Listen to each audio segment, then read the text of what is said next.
मागे एकदा पोस्टात गेलो असताना एक आजोबा स्टाफला विचारत होते, याची पोचपावती मिळेल ना? बऱ्याचदा मीही हिला सांगतो, ॲक्नॉलेजमेंट म्हणून जपून ठेव ग. नेहमीप्रमाणेच तो शब्द माझ्या मनात फिरू लागला आणि बोटं लिहू लागली.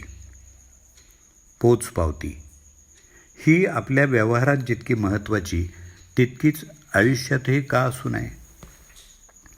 ही पोचपावती म्हणजे प्रत्येक वेळी कौतुक असाच अर्थ नसावा. कधीतरी एखाद्या गोष्टीची घेतलेली दखल किंवा म्हणतात ना ॲप्रिसिएशन असू शकतं. या पोचपावतीचं माझ्या आयुष्यातलं उत्तम उदाहरण म्हणजे आमचे आई आणि आप्पा. घरात कोणताही एकत्र कार्यक्रम हो किंवा एखादा नवीन पदार्थ केला, कोणतीही चांगली कृती केली की सुनांना ते तसं आवर्जून सांगतात, छान झाला बरं का ग आजचा कार्यक्रम. आणि मग त्यांच्या या शब्दांनी कार्यक्रमामुळं झालेली दमणूक एकदम निघून जाते आणि पुन्हा पुढचा कार्यक्रम करायला अजून उत्साह येतो.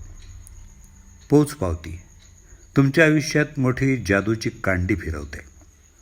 एखाद्याला त्याच्या छोट्या छोट्या गोष्टींचं ॲप्रिसिएशन देऊन बघा, अगदी मनापासून त्याच्या चेहऱ्यावर कसं हसू फुलतं ते. आमच्या घरकामवाल्या बाई गजरे आणि फुलं घालून यायच्या. फार आवड.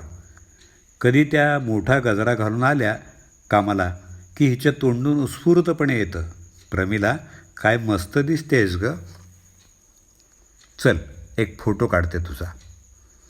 यानं सुद्धा खूप खुश व्हायच्या त्या.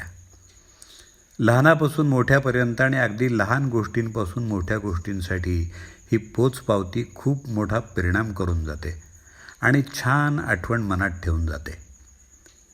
एखादं मोठं प्रोजेक्ट कंप्लीट केल्यावरती बॉसनं त्याची घेतलेली दखल असो किंवा वर्गात छान निबंध लिहिला असो असं म्हणून बाईंची मिळालेली शाबासकी असो, हिनं खपून केलेल्या पदार्थाची घरातल्यांनी केलेली स्तुती असो की कधीतरी नवीन साडी नेसल्यावर हिला न बोलता दिलेली दाद असो, या पोचपावतीसाठी माणूस फक्त जवळचाच हवा असं नाही.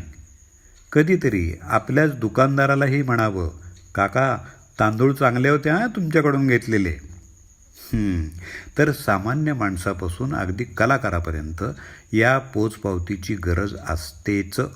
ही अशी दखल घ्यायलाही आणि द्यायलाही वयाचं बंधन नसावं कधीच. काही काही नाती ही पोचपावती पलीकडची असतात, पण तरीही अधूनमधून याचा शिडकावा नात्यात नक्की आनंद देऊन जातो. बरेचदा सततच घेतली जाणारी दखल काही खरी वाटत नाही. तसं करूही नाही, कारण पोचपावती जितकी उत्स्फूर्त तितकीच जास्त खरी. पोचपावती फक्त शब्दातूनच नाही तर डोळ्यातून, कधी कृतीतून, स्पर्शातून व्यक्त व्हावी.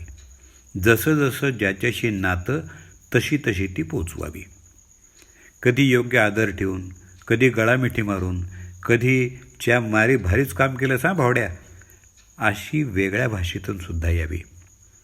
माणूस जितका दिलखुलास तितकीच ही दाद उत्स्फूर्त. या पोचपावतीनं काम करायला दुप्पट ऊर्जा मिळते, उत्साह मिळतो, नातं घट्ट व्हायला एक छोटासा धागा मिळतो. आणि तसं म्हणाल तर यासाठी काही लागत नाही.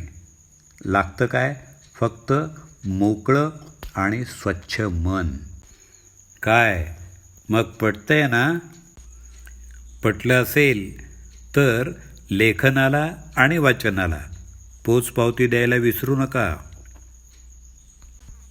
धन्यवाद. लेखक अज्ञात. वाचन दत्ता सरदेशमुख.